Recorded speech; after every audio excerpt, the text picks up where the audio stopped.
Welcome back to the third installment of Eye of the Storm. Peace amidst panic and paranoia. High-speed panics and lower-speed paranoias. Oh, focus over here for a while. Scared. Oh, that's scary. Oh, that could be horrible. Oh my God, did you hear about that? Did you imagine? Just take a few hours or a few weeks or a few months to imagine how horrible that would be if it were true. Have you ever heard of disinformation campaigns? Governments like saying things that aren't entirely true simply to upset the public, to brew paranoias. Those imperialists, those psychological warriors. Oh, if I could just get my hands around the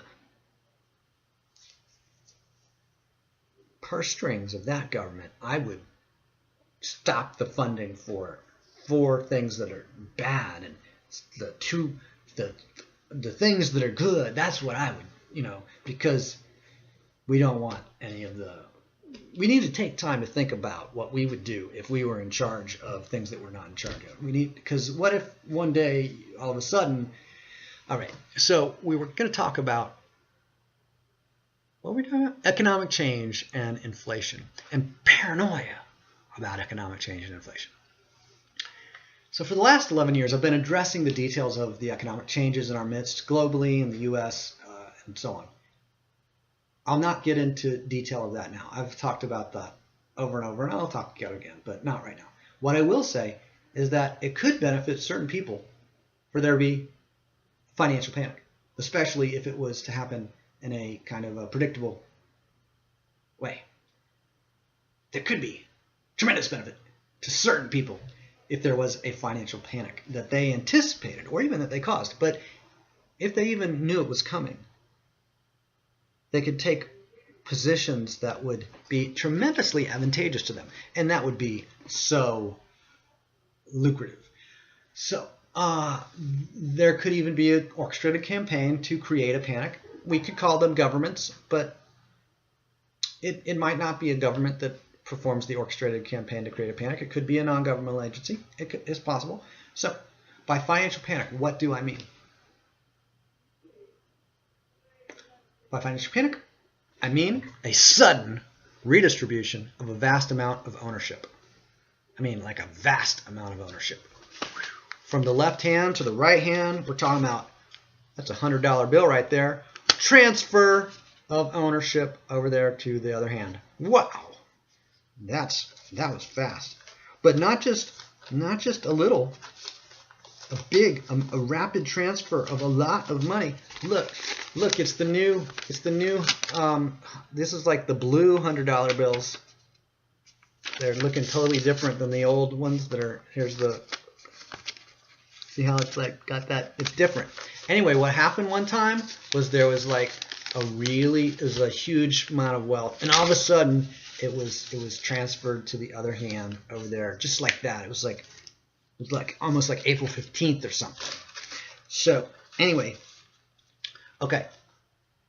Financial panic is a sudden redistribution of a vast amount of ownership, wealth, transfer of wealth. Wow, that's what a financial panic is. That sounds pretty scary, right? A sudden change of ownership of a high amount of value. Wow, we better be scared of that, right? We don't want to. Well, actually, there's always redistribution of wealth happening. So a financial panic is just when that happens more rapidly. Okay? So a financial panic is a sudden redistribution of a vast amount of resources, vast amount of ownership. There could be the promotion of a paranoia that people overestimate a particular risk, and that distracts people from a much more dangerous development. So governments, mass media, commercial advertisers, they could promote a certain kind of paranoia, such as inflation,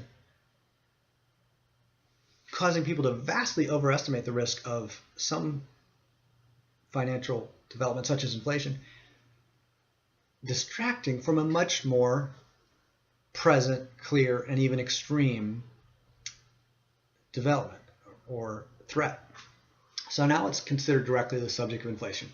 In the last 11 years, since I've been publishing forecasts of economic trends, there has been a lot of paranoia about inflation. Even though inflation rates have gone down in the last 33 years, since 1980 or so, 34, whatever,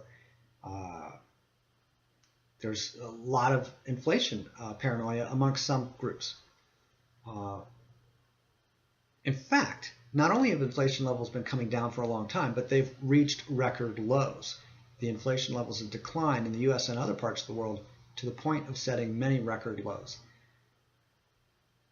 Another thing I want to note is in the 1970s, when there was inflation, a little bit more, or a fair amount more than now, 10% inflation per year, 13%, so on. It wasn't actually that traumatic, you know? It wasn't all that problematic. So people are really, some people are really, they're very paranoid about inflation. And number one, if it were to happen, it wouldn't be necessarily that big a deal. You know, some inflation. There's a little inflation lately, just historically low amounts. But if it did happen, which it isn't, that if inflation were to rise, which it's not, then it might be not really that big a deal. Okay, so what demon does the financial media teach the masses to worship? Inflation is a popular focus. How exactly is inflation a demon? Inflation means a particular kind of change in the purchasing power of a currency, such that all prices tend to uniformly rise in proportion to the decline in demand for the currency, or the decline in purchasing power for the currency. In other words, inflation is not all that dangerous. Like, all you have to do, if you've got a ton of, you know, concentration in cash, how would you protect yourself if there was to be an inflation? You would diversify. You would buy like other currencies. You'd buy other, you know, a few different kinds of investments, because they're all going to tend to float up as the purchasing power of the currency declines. Then there would be a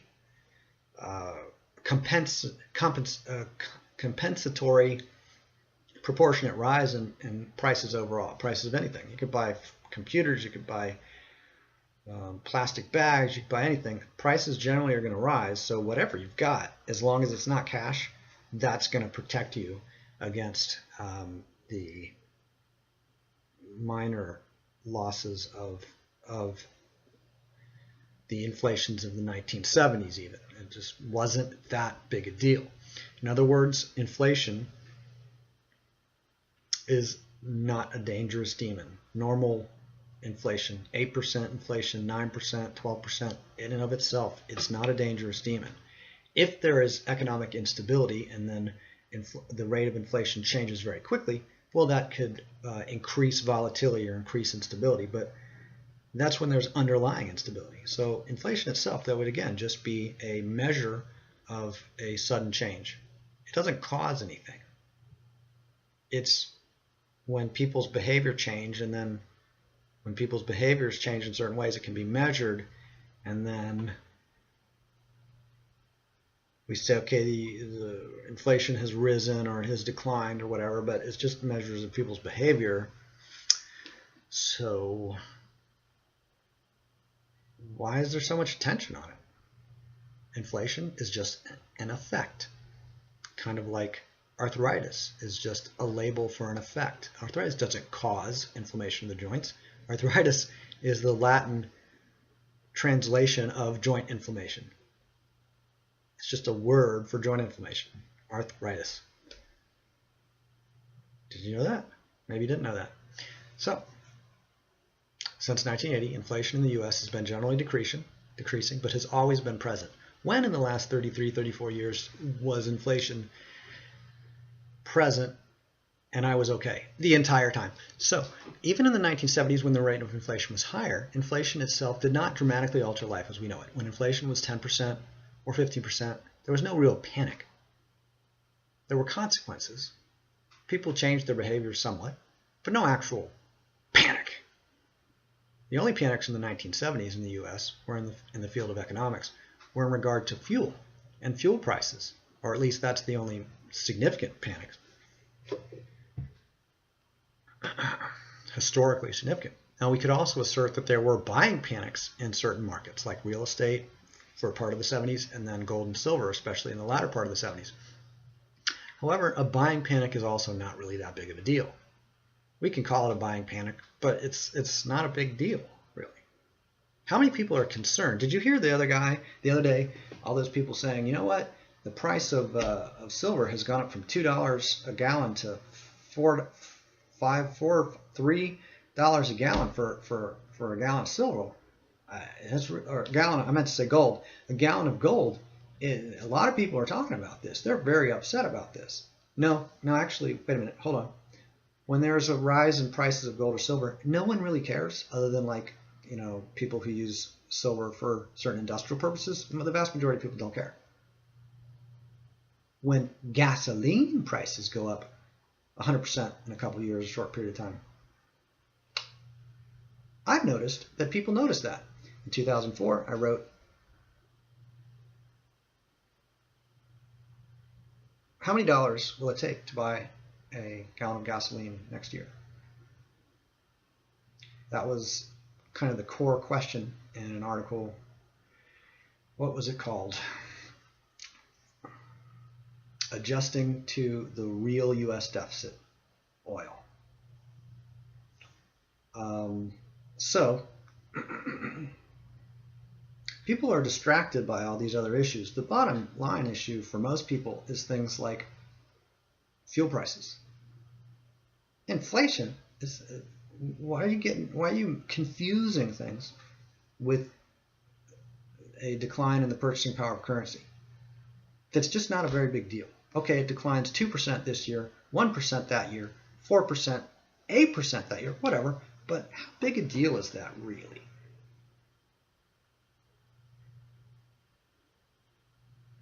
Gasoline prices go up 100% in a few years, and people notice.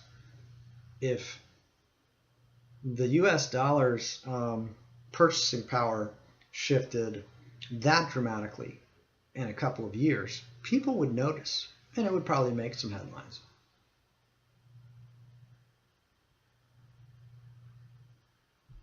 But that hasn't happened, has it? So, there were buying panics in the 70s for real estate, for gold, for silver. However, a buying panic is no big deal. It's just a vast overestimation of the future value of whatever thing. So after the buying panic in real estate prices come down. After the buying panic in gold or silver, prices come down. In the case of silver, the next 2 decades, there was a reduction in demand for silver that caused silver prices to go down by 90% over the course of the 2 decades. It wasn't a single panic in the decline of silver. It was more of a slow and steady relaxing of the prior misperceptions and misconceptions and paranoias and panic. So there had been a buying panic. As time went on, the misperception subsided, silver prices came down. And then around the year 2099, started to be waning momentum in the decline, and even a reversal, an increase. Silver's been dramatically discounted. In other words, it's on sale.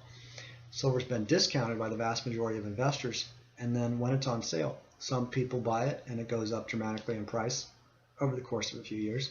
And again, not really that big a deal for most companies. Now, some companies might have been really surprised by the rise in prices of silver in the last decade. And it could have been, a big deal for some companies, some industries. But overall, most people aren't aware of the change in silver prices. They do know when gasoline prices went up or down, for the most part. Most people do know that. And it affects a lot of businesses, not just households, in case you didn't know. Really. Seriously. Yeah. You know, the people that have cars or trucks or get things that are delivered in cars or trucks or airplanes. Okay. So, could the mass media be programming the public to focus on inflation and agonize over a trivial issue? Could the mass media even be distracting people from the massive deflation that began several years ago? What deflation? What is deflation? Listen, the mass media could be distracting people from the massive deflation that began years ago, and I don't want you to be too focused on anything that it's not beneficial for me for you to focus on, right? So, in other words, let's move on. And you better keep concerned about inflation, because if it happens, it'll be just like, you know, it's just the worst thing you could possibly imagine. That's it. All right. Oh, and also the Federal Reserve protects you from it. Okay, so could the mass media be programming the public to focus on inflation and that's nonsense. Okay, rather than present the data as I have so many times before in regard to economic change, we can simply ask, would it benefit any groups to create a financial panic by distracting the public with an irrelevant paranoia about inflation, for instance? Then we could ask, which groups would it benefit if the general public was to be distracted by trivial preoccupations with inflation? Finally, for those who are calm in the midst of panic and paranoia, who are relaxed in the eye of the storm, there is an obvious opportunity to position oneself as one of those who benefit. So you find out what positions will benefit from a ongoing deflation. As the public in general is obsessing over the potential for inflation while inflation rates are dropping and shifting into outright deflation, while the public is over there following the programs of the mainstream mass media, a select group of people, calm, mindful, clear about how paranoias and panics work, could possibly position themselves in ways that are favorable during an economic deflation.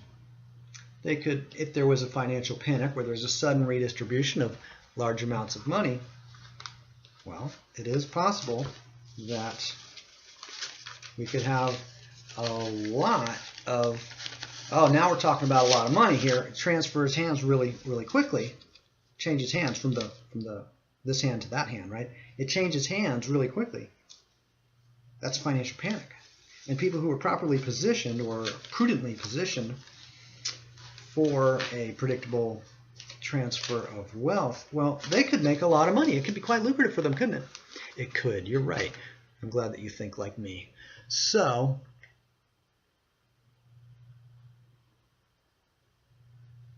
what groups would benefit? What positions would benefit? That's a question that I won't address here.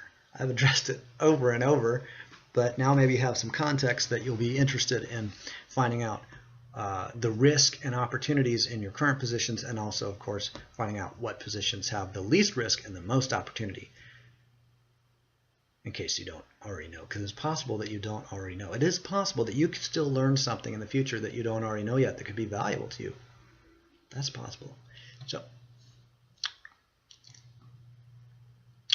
how would you position yourself to benefit? Maybe more than one way, right? Maybe more than one thing, maybe a few different things. There are always redistributions of wealth going on. Some are slow and some are sudden. The sudden redistribution of wealth that is already underway, or the however fast redistribution of wealth that's already underway, can be measured as it accelerates or decelerates, right? It can be measured as it accelerates or as it decelerates. What's actually happening, the behaviors that people are actually doing, which is what drives demand and prices and buying and selling and lending and borrowing, we can monitor these behaviors.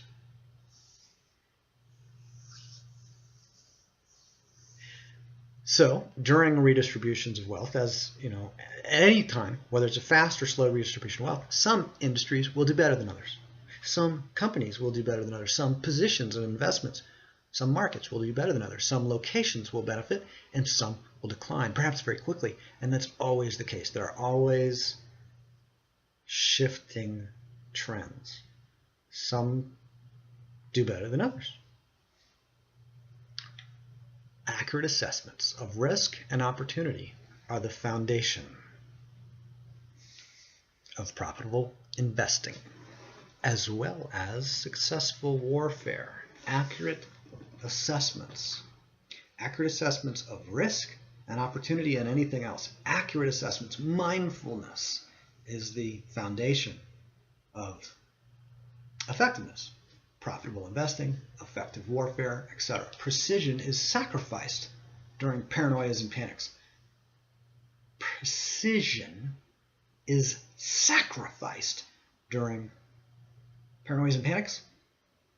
For that reason, the promotion of paranoias and panics to the general public could be one of the most valued methods of warfare. Not just psychological warfare, but certainly psychological warfare. To promote panics, to promote paranoia, to distract, confuse, to disorient. The predator disorients the prey. What? How?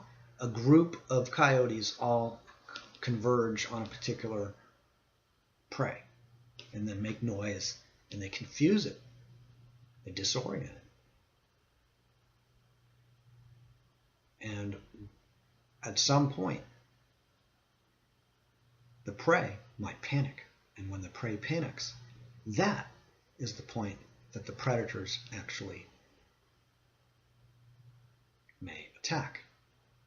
They wait, in some cases, to cultivate a panicking of the prey. And once the prey panic, at that time, they strike. I'm just talking about coyotes. The humans would never. So,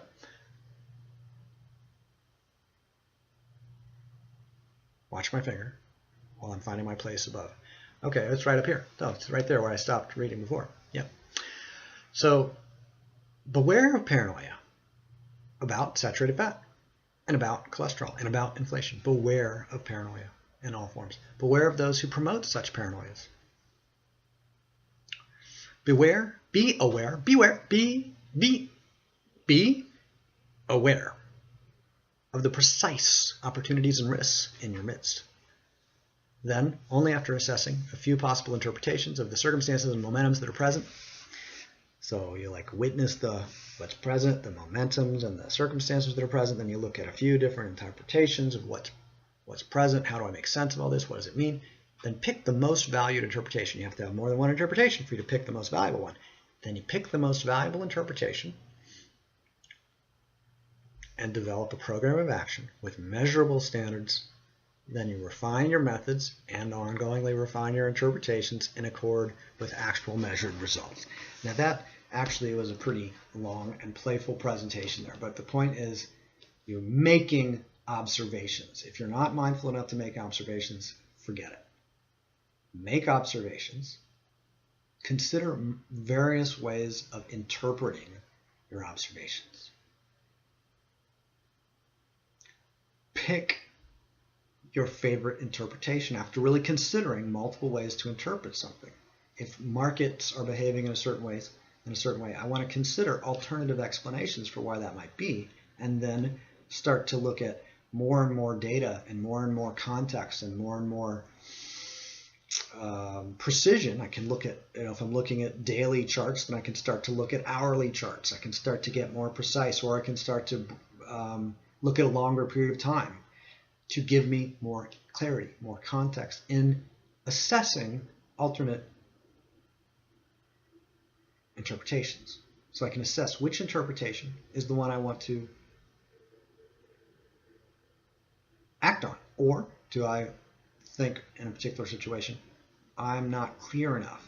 I don't have a particular interpretation, particular forecast that is so clear that I want to act at this point, that I don't see an opportunity, that particular opportunity mixed with my clarity about the forecast, that it's good enough to take action.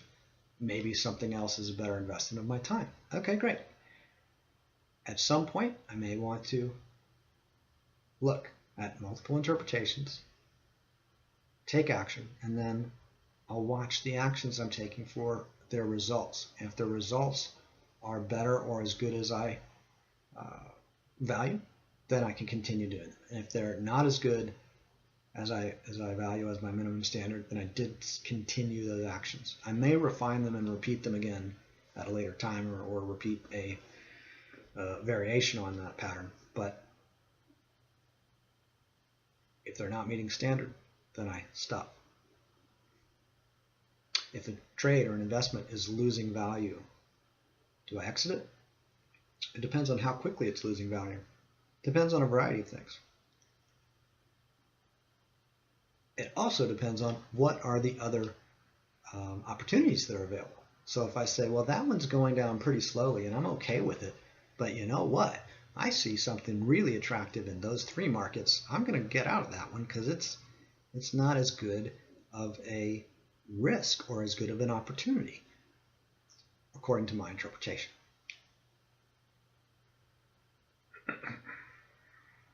So mindfulness is the core of being strategic. We begin with inner peace in the midst of the possibility of panic and paranoia, even with a recognition that panic and paranoia are constantly happening somewhere for some prey as the coyotes gather around it, or for some group of people, for some population, some government somewhere is doing violence to somebody systematically, some group. That's what's going on.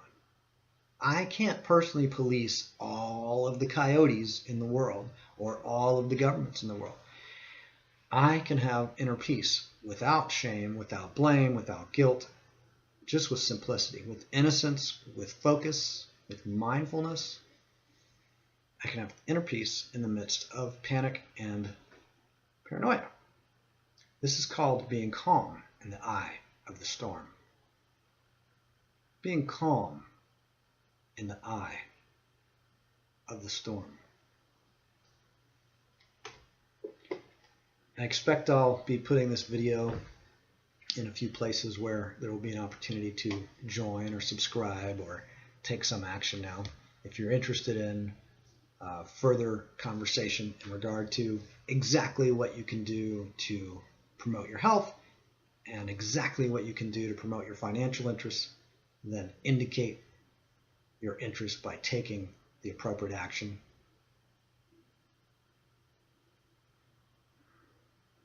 Also, if you are interested in sharing this with other people,